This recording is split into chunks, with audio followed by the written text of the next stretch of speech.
안녕하세요. 안녕하세요. 네, 간단한 자기소개 부탁드립니다. 네, 저는 정신건강의학과 전문의 전미경입니다. 오늘 제가 궁금한 게요. 선생님이 쓰신 책에서 주변 사람을 야금야금 좀먹는 의미박탈자라는 사람에 대해서 언급을 해주셨는데 그런 사람들은 어떤 특징을 가지고 있는 사람들일까요?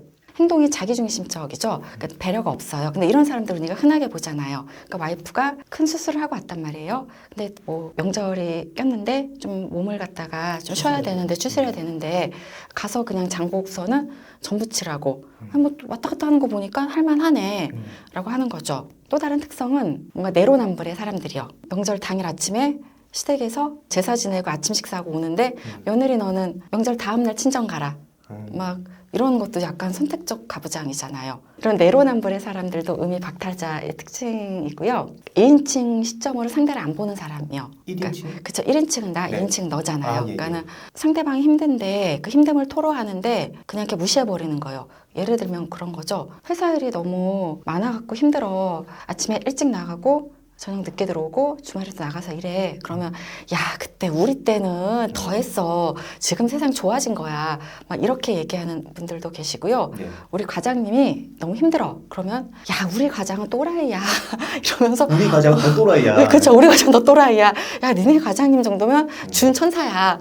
막 이러면은 아무 할 말이 없어지는 거잖아요. 그냥 설사 정말 나의 과장님이 더 또라이일 수는 있지만 어쨌든 내 친구가 회사 상사 때문에 힘들다라고 얘기하는 상황이잖아요. 그러면 상대방 말을 좀 따라가 줘야 되잖아요. 어머 그랬어? 왜? 무슨 일 있었어? 아 너희 과장님이 야 되게 속상했겠다. 아 그래서 앞으로 어떻게 하래? 뭐 이렇게 그냥 말을 따라가주는 능력이 떨어지는 상대방의 마음을 읽는 능력이기도 하고 우리가 뭐 공감이라는 표현을 쓰기도 하는 것 같습니다. 네.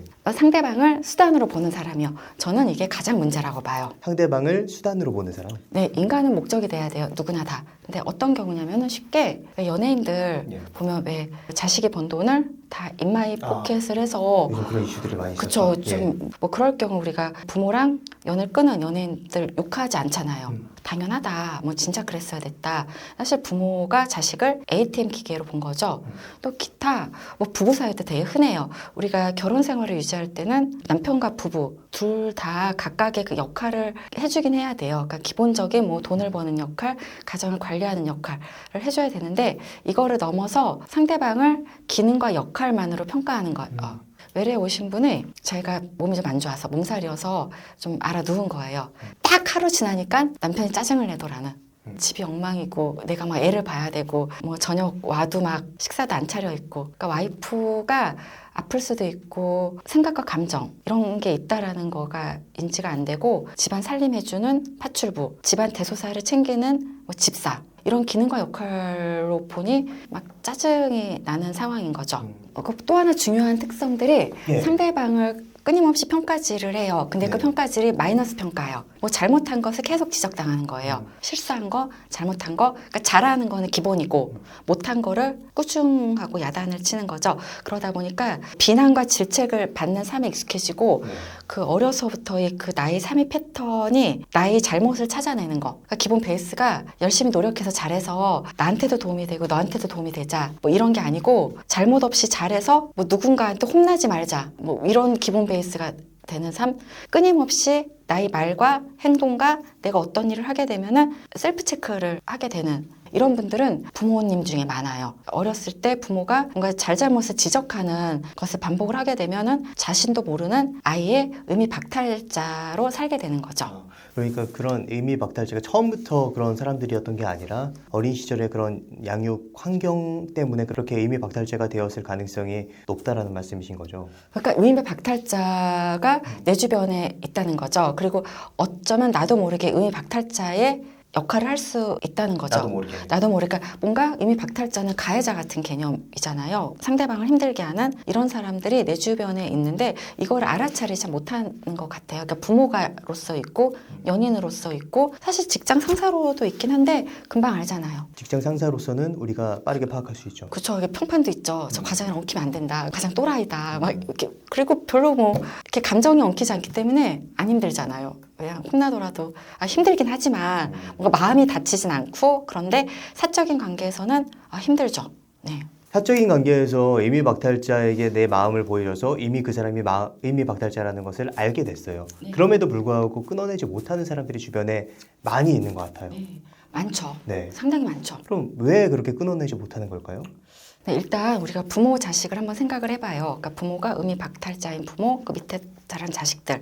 그러니까 부모의 역사와 나의 역사가 섞여 있는데 나쁜 역사만 있진 않아요. 그 어떤 부모 자식도 뭐 좋을 때 있잖아요. 내가 아팠을 때 엄마가 간호해줬던 기억, 뭐 놀이동산에 데려갔던 기억. 그러니까는 의미 박탈자하고 관계를 끊어냈다는 얘기는 나쁜 것만 쏙 도려낼 수는 없죠. 사람하고의 관계에서 이렇게 뭐가 섞여 있기 때문에 그래서 일단 힘들어요. 좋은 것도 같이 끊어내야 되잖아요. 연인도 마찬가지잖아요. 이 사람이 나쁜 사람인 거 아는데 그동안 내가 이 사람한테 보여줬던 사랑, 노력, 쏟았던 여러 정성들 생각하면은 헤어지기 좀 어려운 경우 있잖아요. 그러니까 나쁜 역사와 좋은 역사가 같이 섞여 있어서 나쁜 것을 끊어내면서 좋은 것도 같이 끊어내야 되잖아요.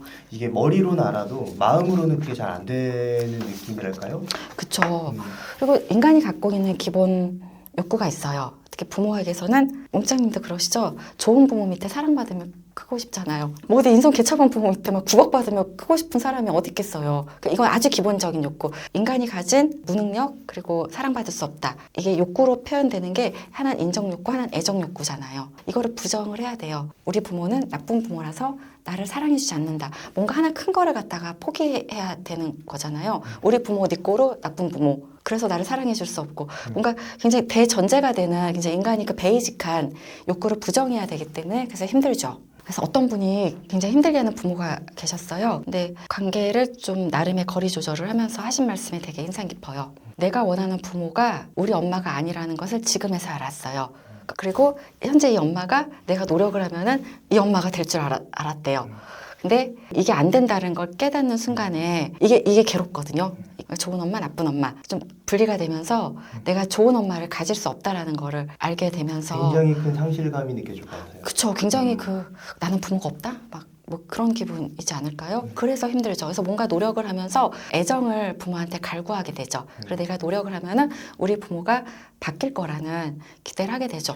그렇게 되면은 내가 네. 노력을 하지 않았기 때문에 부모가 나에게 함부로 대하고 나에게 못되게 대하는 거야 라는 생각이라면 죄책감도 생길 것 같네요. 맞아요. 그래서 또 끊어내기가 어려워요. 왜냐면 엄마나 나의 가까운 연인이나 특히 부모일 경우죠. 뭔가 헤어지게 되고 꼭 의절을 얘기하는 건 아니에요. 뭔가 거리를 두면은 죄책감이 올라오고 불안이 올라오고 내가 잘못하고 있다라는 항상 그동안에 나왔던 패턴이죠. 뭔가 일이 잘못되면은 너 탓이야. 너가 잘못했기 때문에 일이 이렇게 된 거야. 너 더 노력을 해야지. 이런 컨셉의 삶을 살아왔기 때문에 어쨌든 부모 자식 간에 거리를 둔다는 건 한국 사회에서 비난받잖아요. 이런 사회적인 비난도 있고 내 내면으로 올라오는 죄책감도 있고 그래서 그냥 꾸역꾸역 관계를 이어가는 경우도 많죠. 또 헤어진 후에 내 삶이 행복할 거라는 확신이 없어요. 그러니까 여지껏 그냥 저냥 살아왔거든요. 견딜만 했거든요. 근데 헤어진 후에 내 삶이 쪽박, 중박, 대박 중에 어디로 갈지 잘 모르겠는데 쪽박으로 간다는. 왜? 나는 부정정세 전문가거든요. 나에 대한 개념도 부정이고요. 타인도 잘 못 믿겠어요. 세상에 대한 컨셉도 난 네거티브예요. 그렇기 때문에 여지껏 버텨온 이거를 그냥 유지하며 사는 게 그 인간은 관성의 법칙을 따르잖아요. 예. 좀 편한 거죠. 나한테 계속 폭언을 하거나 폭력을 행사하는 어떤 이제 남자친구라고 봤을 때 그 사람과 헤어지지 못하는 이유가 될 수도 있을 것 같다는 생각이 들었거든요. 네, 혼자 못 사는 거죠. 그냥 외로워서 그냥 그래도 남자친구 없는 것보단 낫잖아. 이게 그냥 그 사람이라고 봐요. 이 사람의 관계가 이만큼 차지했는데 이거를 뻥 치면은 뭐 굉장히 내가 벼어 있잖아요. 허무하잖아요. 그러니까 나의 그 삶의 콘텐츠가 없어요. 이제부터 뭐 하고 살아야 될지 모르겠는 거예요. 뭐 주말에 남자친구 만나서 뭔가 건강하지 못한 뭐 데이트를 하고 때로는 남자친구가 폭언도 하고 뭐 근데 어쨌든 그게 내 삶이었거든요. 남자친구랑 헤어지게 되면은 내 삶에 뭔가가 다른 게 채워져야 되는데 그 콘텐츠가 없었어요. 그냥 남자친구나 혹은 엄마의 판단, 생각, 가치관 이런 게 그냥 주입이 되어 있고 엄마 콘텐츠 내 거로 내 콘텐츠였거든요. 그렇다면 그런 이미 박탈자와 멀어지고 끊어내는 그 작업이 굉장히 중요할 것 같거든요. 네. 그런 방법이 혹시 어떤 방법이 있을까요? 어린 시절 우리가 기본적인 돌봄을 받아야 되잖아요. 근데 이분은 돌봄을 별로 받은 적이 없대요. 그래서 양치질 같은 것도 제때 안 해갖고 나중에 그러니까 성인이 돼서 치과 진료 갔더니 치과 선생님한테 막 혼나고 왜 이렇게 이빨 관리 안 했냐라고. 방치됐구나. 그쵸. 왜 이렇게 치아 관리 안 했느냐라고 혼나고 그랬거든요. 그리고 맨날 엄마 아빠 둘이 쌈박질하고 엄마는 맨날 혼나고 야단치고 이게 그냥 우리 부모가 특별한 게 아니고 남들도 이렇게 산다라고 생각을 했는데 결혼을 한 거예요. 시어머니가 너무 좋으신 분인 거예요. 아이고 우리 며느리 돈 버느냐 고생한다라고 해주시고 뭐 밑반찬 같은 걸 하시면 항상 좀 챙겨주시고 너무 배려하고 존중을 해주는 문화인 거예요. 그 집을 봤더니 막 싸우고 막 욕하고 막 이런 가족 구성원도 없고 현타가 온다라고 말씀을 하시더라고요. 우리 가정이 되게 이상했고 우리 엄마가 미성숙했구나 라는 거를 알아차렸다고 말씀을 하세요. 그러니까 시집을 가고 나서 남의 가정을 본 후에야 그걸 아신 거죠. 사실 공적으로는 어렵지 않아요. 항상 얘기하지만 우리 김 과장이 또라이인 거는 너도 알고 나도 알고 우리 모두가 알잖아요. 그렇죠? 이게 사적으로 갈수록 어려운 거예요. 또 사적으로 가까울수록 우리 엄마, 내 연인. 그러니까 쉽게 얘기하면 뭔가 그 사람하고 같이 있는데 안 행복한 거예요. 연인하고 있을 때 나를 봐줘 행복하잖아요. 근데 뭔가 연인이랑 사귀었는데 뭐 내 말을 다 무시당하는 거예요. 나를 궁금해하지 않고 자기 위주로 뭔가 삶을 꾸려나가고 부부간에도 마찬가지인 거고요. 이럴 경우에는 혹시라도 내 주변에 있는 누군가가 나의 의미를 박탈해가는 사람이지 않을까 먼저 알아차리셔야 되고요. 포기하지 말라라고 얘기를 하는데 아니에요. 포기는 또 다른 도전을 위한 시작인 거죠. 네, 나쁜 사람을 끊어내야지만 좋은 사람이 들어오잖아요. 나쁜 남자랑 사귀고 있으면 좋은 남자 대시 안 하잖아요. 예. 내 인생의 기회비용을 많이 날려버린 거죠. 이거를 모르고 계속 노력을 해요. 그런데 꼭 기억을 하셔야 되는 게 우리가 하는 노력들은 노력 대비 결과가 어느 정도 돌출이 되는 것 같아요. 예를 들어서 몽장님께서도 열심히 유튜브를 찍으시고 썸네일 고민하시고 트렌드 있는 키워드 고민하시고 이러면 유튜브가 반응이 좋기도 하고 이렇잖아요. 근데 이게 인간은 그게 잘 해당이 안 돼요. 인간은 이렇게 X축, Y축이면은 그 노력과 결과에서 이렇게 약간 선형으로 이게 이렇게 약간 비례하지 않아서 뭐가 튀어나올지 몰라요. 외로우신 분이 기억이 나는 게 시어머니랑 시누이가 너무 힘들게 하는 거예요. 그래서 자기는 시어머니, 시누이한테 손편지를 막 쓴 거예요. 막 몇 장을 써갖고 시어머니, 시누이 1, 시누이 2한테 쓴 거예요. 자, 결과는 어땠을까요? 더 만만하게 봤을 것 같아요. 결국 지금 이절했어요. 그러니까는 그분은 만약에 누가 이런 손편지를 나에게 줬더라면은 자기 손편지를 굉장히 의미 깊게 읽고 내가 잘못한 것을 반성을 하고 그 사람 불러서 얘기를 하면서 내가 이런 점 때문에 널 힘들게 했으니 미안하다. 우리 앞으로 잘해보자 라고 생각을 한 거죠. 시어머니랑 시누이가 자기 정도의 도덕성과 배려심과 자기 정도의 인격이 되는 사람일 거라고 생각을 해서 그런 노력을 10년 하셨죠. 굉장히 속상했겠죠. 10년 세월 동안. 그러니까 뭔가 되게 불편한 거예요. 시댁을 가면은 억울하고 배려받지 못하고 막 이러는데 얘기를 하면 남편은 그걸 받아들이지 않고. 그래서 어떠한 거를 제때 빠르게 상대방과의 거리를 둘 수 있는 게 저는 굉장히 중요한 능력이라고 봐요. 그렇게 멀어지는 게 어려운 사람들, 멀어져야 하지만 멀어지는 게 어려운 사람들이 굉장히 또 많은 것 같아요. 이런 사람들에 대해서는 좀 어떻게 생각하면 좋을까요? 그러니까 이게 고민의 방향을 좀 바꾸시라고 말씀드리고 싶어요. 머릿속을 차지하는 괜한 고민 중에 하나가 저 사람은 왜 저럴까예요. 내가 이렇게 열심히 해줬는데 저 사람 왜 저럴까? 그래서 계속 근데 오늘도 저 사람 왜 저럴까 생각하고 내일도 저 사람 왜 저럴까 생각을 해서 이 고민의 방향을 조금 바꾸셨으면 좋겠어요. 타인을 내가 바꾸긴 어렵잖아요. 솔직히 나도 바꾸기 힘들거든요. 내가 4살 빼는 것도 어렵잖아요. 그리고 내 성격에 이런 점이 되게 싫은데 이것도 바꾸기 어렵잖아요.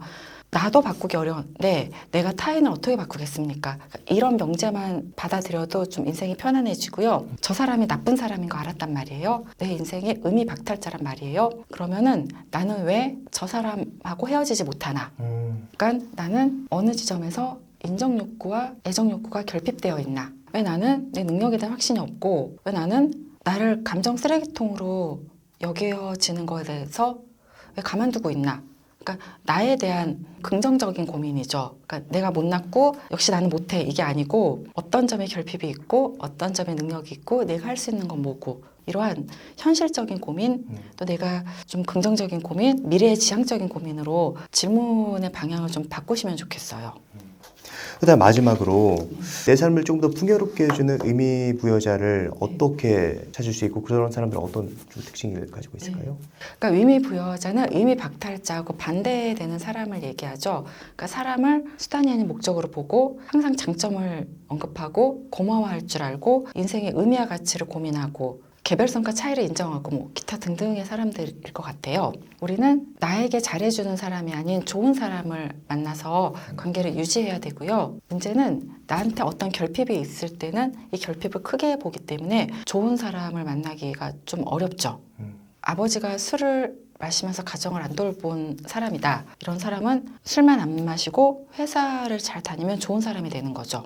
네. 또는 내가 너무 가진 것이 없을 때 이성 친구를 사귀면은 좀 아무나 사귀게 되는 경향이 있죠. 외롭기 때문에 그 외로움을 해소해 줄 사람이면은 그러면 된 거죠. 이렇게 만나는 경우 있고요. 또 우리가 누군가의 말을 들을 때나 뭔가 어떤 관점을 볼 때 나에게 친절한가 친절하지 않은가라는 관점이요. 그 문장님 댓글 보시면서 그거 없으신가요? 어떤 거를 주제로 얘기하면은 나는 안 그런데 라고 얘기를 하면서 그 기준이 내가 판단이 되는 굉장히 많이 있죠. 굉장히 많으시죠. 이게 그리고 나한테 뭔가 뭐 팩트를 콕 찍는 영상이 있잖아요. 그러면은 막 비난하는 거나 항상 뭔가를 평가할 때 나의 경우로 끌어와서 나한테 친절한가 친절하지 않은가가 기준이 되는 사람들이 있죠. 이런 사람들은 좋은 의미 부여자를 만날 수가 없죠. 그리고 또 기본으로 아셔야 되는 게 커트라인이라는 게 있고 가산점이 있어요. 그러니까는 커트라인이 뭐냐면 사람을 사귈 때뭐 직원을 뽑는다고 할 때 이제는 목장님이 이제 회사 CEO가 돼갖고 이제 직원을 뽑는단 말이에요. 저는 그냥 크게 그냥 세 가지를 보는 것 같아요. 첫째 능력. 우리 회사에 지원할 기본 능력이 되나. 두 번째 인성. 그러니까 회사 돈을 횡령하지 않고 뭐 주변 사람들하고 무리 없이 섞일 수 있는 성격인가 보죠. 세 번째는 호드나 결이죠. 그러니까는 나랑 뭐 말이 통하고 나랑 취미가 같고 뭐 나랑 뭐 여러 사상을 공유하고 사실은 앞에 두 개는 커트라인이고요. 세 번째 거는 가산점이거든요. 근데 이거는 저는 기본이 돼야 된다고 생각해요. 인터넷에서 이런 질문 본 적 있어요. 결혼 앞둔 남친. 업소를 간 걸 알게 됐다. 나 어떻게 해야 되냐. 결혼 한 달 남았다. 저는 이거는 고민할 필요가 없는 고민이라고 봐요. 네. 능력, 인성, 코드 결에서 인성이 안 되잖아요. 결혼을 앞둔 예비 신랑이 여자친구 몰래 유흥업소를 다니는 상황이잖아요. 이거는 그냥 아웃이죠. 커트라인이 통과가 안 됐는데 근데 우리가 사적으로 사람을 사귈 때 이런 거를 좀 두루두루 보면서 기본 커트라인이 안 되는 사람을 내 바운더리로 들이게 되면 인생이 좀 힘들어지는 거죠. 네. 네. 오늘 좋은 말씀 해주셨는데 마지막으로 하고 싶으신 말씀 있으시면 어떤 게 있을까요? 저는 대인관계도 열심히 노력하고 가꿔야 된다고 생각을 해요. 그러니까 우리가 아무한테나 소통하고 노력하고 의미 없는 이런 정성을 들이라고 많이들 말씀하시는데요. 그렇지 않다고 봐요. 내가 우리 꽃밭이 있단 말이에요. 잡초 뽑아 내버려야죠. 장미는 걸음을 줘야죠. 중앙에 있는 소나무는 좀 걸리적거리니까 왼쪽으로 좀 옮겨 심으면 좋겠다라고 생각할 수 있고 작은 연못에서 붕어를 좀 기르고 싶으면 뭐 그렇게 해야 되잖아요. 대인관계 또한 내가 주도적으로 열심히 가꾸는 내 꽃밭이라고 생각을 해요. 구독자님들께서도 나의 꽃밭을 열심히 가꾸면서 내 주변의 인간관계가 좀 물갈이가 되는 거에 대해서 노여하거나 슬퍼하지 마시고 예쁘게 의미 부여자를 내 꽃밭에 싹을 틔워서 열심히 가꾸셨으면 좋겠습니다. 네. 오늘 전미경 선생님을 모시고 우리 삶을 힘들게 만드는 의미 박탈자에 대해서 그리고 의미 부여자에 대한 이야기를 나눠봤습니다. 그럼 오늘의 심리학은 여기까지 하도록 하겠습니다. 좋은 말씀 해주셔서 감사합니다. 감사합니다. 네.